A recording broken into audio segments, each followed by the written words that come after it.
Entre idas e vindas, aproveitando que eu estou falando aqui de Supremo Tribunal Federal, o ministro Dias Toffoli decidiu suspender os pagamentos do acordo de leniência de 3,8 bilhões de reais que foi firmado pela antiga Odebrecht, que agora é Novo Honor, com a Operação Lava Jato. Esse acordo foi homologado pelo então juiz federal da Lava Jato, Sérgio Moro, em maio de 2017. E a Odebrecht pegou carona em uma ação do grupo JF, dos irmãos Joesley e Wesley Batista, para suspender o pagamento do acordo de leniência que foi fechado pela empreiteira com a força-tarefa da Lava Jato em Curitiba. O ministro coloca sob suspeição a forma como esses acordos foram feitos.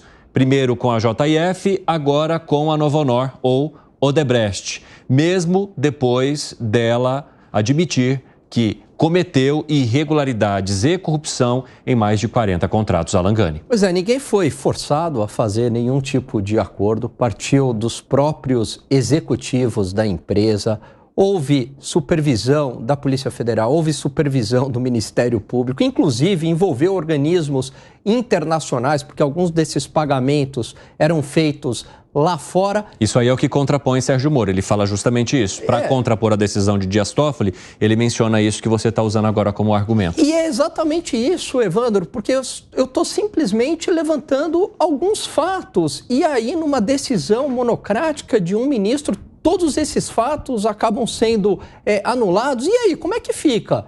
Quase 8 bilhões de reais podem ser devolvidos. E aí? Quem é que vai pagar essa conta? E fora o recado que você está dando para a sociedade, você está dando o recado, de novo, da impunidade. Aqui o crime compensa, seja o crime de roubar um celular na rua ou o crime do colarinho branco, ninguém vai preso. 4h34, quem nos acompanha pela rádio vai para um rápido intervalo, daqui a pouco espero vocês, hein? Não saiam daí. Gustavo Segré, quero te ouvir, porque você é sempre uma pessoa que faz a comparação sobre aquilo que poderia acontecer e aquilo que de fato acontece aqui no Brasil. JBS foi perdoado uma multa de 10 bilhões.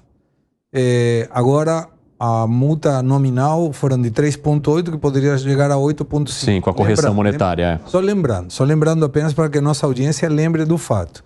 Tinha contabilidade paralela, tinha um sistema paralelo, tinha uma planilha com um monte de gente com sinônimos, pseudônimos para ver a quem pagava, mais de 200 arrependidos, mais de 120 casos de leniência, ou seja, a empresa aceitando que tinha feito casos de corrupção. Foram bilhões devolvidos, ninguém devolve se não roubou. Ou seja, não, eu não roubei, mas eu vou devolver porque eu sou um cara legal. Então, isso aconteceu.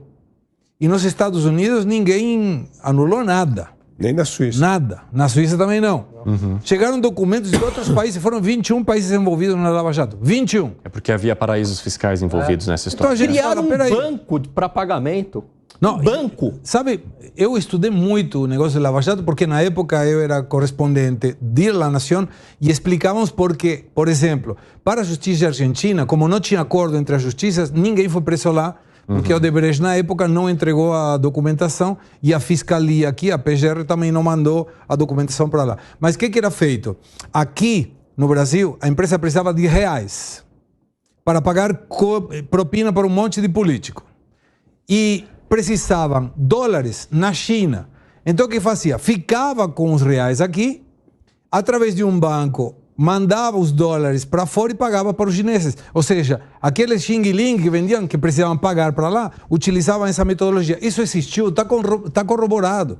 Então agora estamos querendo mudar a história e o pior, vamos supor que tenha 11 ministros que estão de acordo e que foi um erro jurídico. Valeu, aceito. Mas um ministro só, cancelar, sabe qual é o próximo passo? Você que está nos ouvindo, já vai preparando a tua raiva, porque isso vai acontecer. Agora a multa foi suspensa. O próximo passo qual é? Devolver o que já pagou. Devolver o que já pagou. Devolver para a empresa. Lógico. É o próximo passo. A gente vai ter um atestado aqui de trouxa. E de novo, parabéns o que falou Alan Gani. Você rouba uma moto, uma coisa assim, eu já vi. Meu primo da Argentina veio aqui, foi roubada a moto dele, e o policial falou, se você não vai, ele vai sair. Mas espera aí, ele não foi pego em cima da moto? Foi reconhecido? Sim, mas é a justiça. Então, gente, a gente está trabalhando de toa. Deveria estar roubando celular, corrompendo alguém, total, depois vem alguém e paf, na canetada, Ninguém, não passou nada. Piperno, o que provoca muito revolta, até parecida com essa que acabou de externalizar aqui, ou externar o Gustavo Segré, é o fato de, no caso da Odebrecht, ela ter confessado que houve corrupção mesmo em 49 contratos de obras e empreendimentos públicos. E é isso, e o pessoal da rádio está de volta, e para vocês que nos ouvem, a gente está falando sobre uma decisão do ministro Dias Toffoli que suspende, né, os pagamentos daquela multa do acordo de leniência que foi feito com a Odebrecht durante a Operação Lava Jato por conta dos esquemas de corrupção que foram descobertos à época das investigações e acordos que fazem, de alguma forma, essa empreiteira, que agora chama Nova Honor, pagar aquilo que lá atrás, segundo as investigações, ela desviou, ela corrompeu. Só que há essa decisão, então, do ministro do Supremo Tribunal Federal que suspende esse pagamento a partir de uma ação que foi movida pela própria empresa. E aí o que provoca esse tipo de revolta, Piperno, é justamente o fato, se a empresa confessou, se ela disse que houve, se teve prova mostrando isso, por que agora suspendeu o pagamento?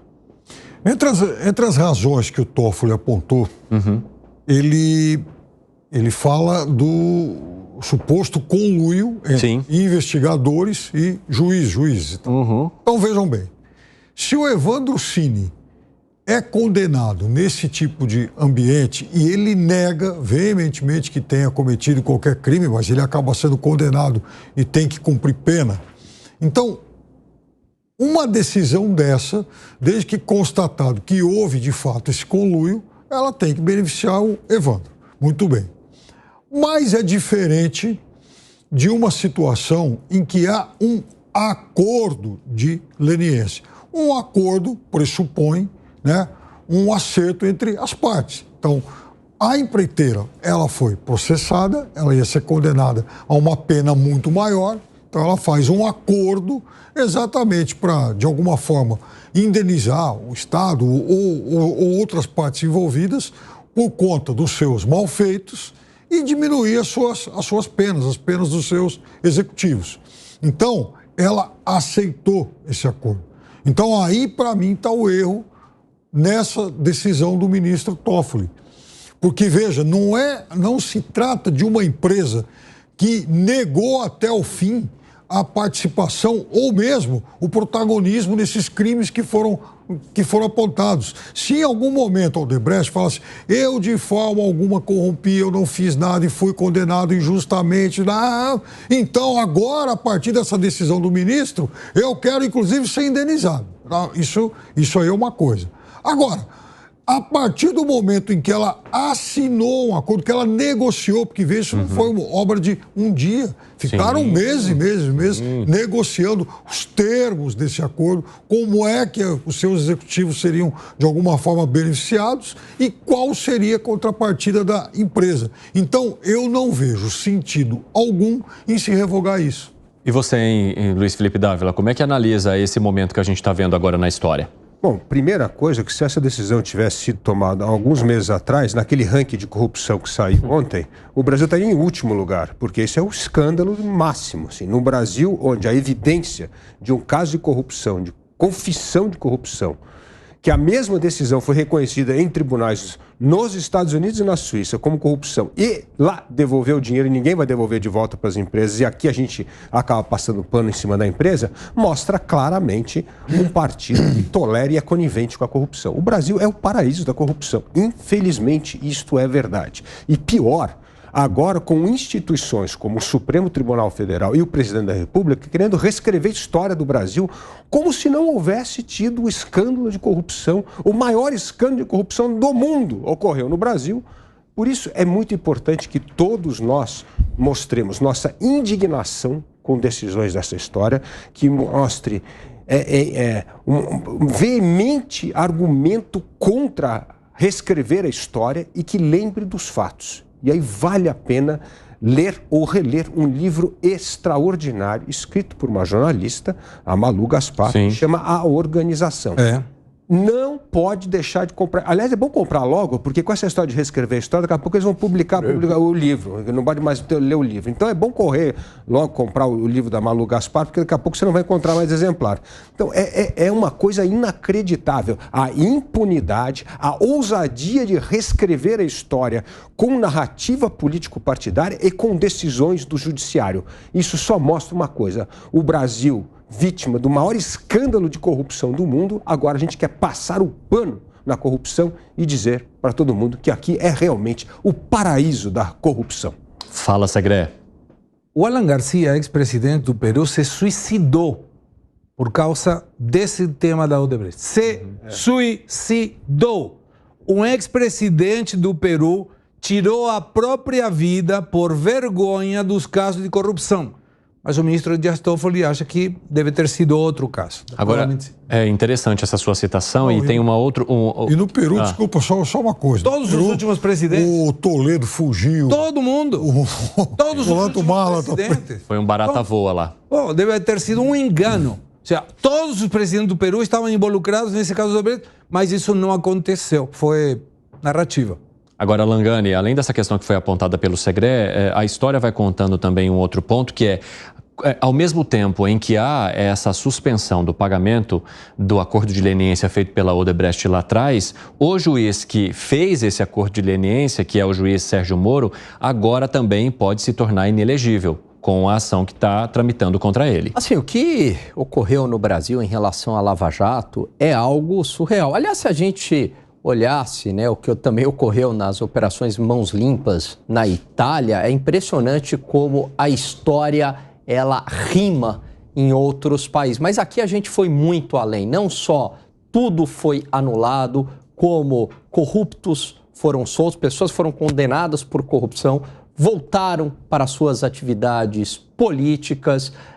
O dinheiro agora, daqui a pouco, como disse o Segré, vai ser devolvido, não existe mais multa, anularam, né, os acordos de leniência que partiu da própria Odebrecht e, por fim, a cereja do bolo, a perseguição, para mim, claramente política em cima daqueles que foram protagonistas no combate ao maior escândalo de corrupção do planeta, principalmente Deltan Dallagnol. O que foi feito com Deltan Dallagnol foi algo, foi um absurdo, assim, aquele julgamento de 1 minuto sem um fundamento jurídico forte para a sua cassação. Vejo que o Dávila quer se manifestar, Piperno também reagiu enquanto você falava. Vai lá, Dávila. Não, duas coisas importantes. Outro dia eu conversava com um dos maiores constitucionalistas do Brasil, o professor Ives Gandra. Eu perguntei, professor, o que acontece?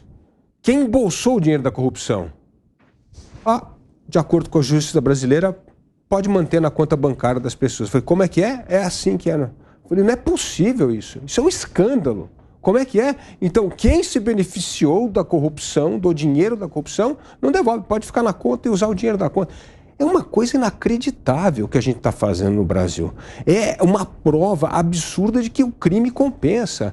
Por isso, não podemos tolerar nem a corrupção, nem decisões das instituições de rever os fatos por causa de narrativa política e para tentar encobrir o que foi, sim, o maior escândalo de corrupção do mundo. Que foi, Piperno? Vou até usar uma frase do Dávila, a frase do o crime compensa no Brasil, realmente há coisas sui generis. Por exemplo, um criminoso que inclusive acabou depois proporcionando a Vaza Jato, esse criminoso se tornou uma espécie de consultor do governo na última campanha presidencial. Agora, eu estou citando a Vaza Jato porque ela também é mencionada lá pelo Toffoli na questão do conluio. O conluio ocorreu. O que não se justifica a anulação da sentença, os acordos. Acordo foi negociado, acordo não foi fruto dos conluios mencionados pelo ministro Toffoli. Quer acrescentar algo, Gani? Vai lá para a gente arrematar e eu trazer o próximo tema aqui. Não, conluio baseado numa interceptação ilegal, né, em algo ali que não foi periciado pela Polícia Federal e que também não tinha nada demais porque juiz e procurador costumam conversar em processo judicial.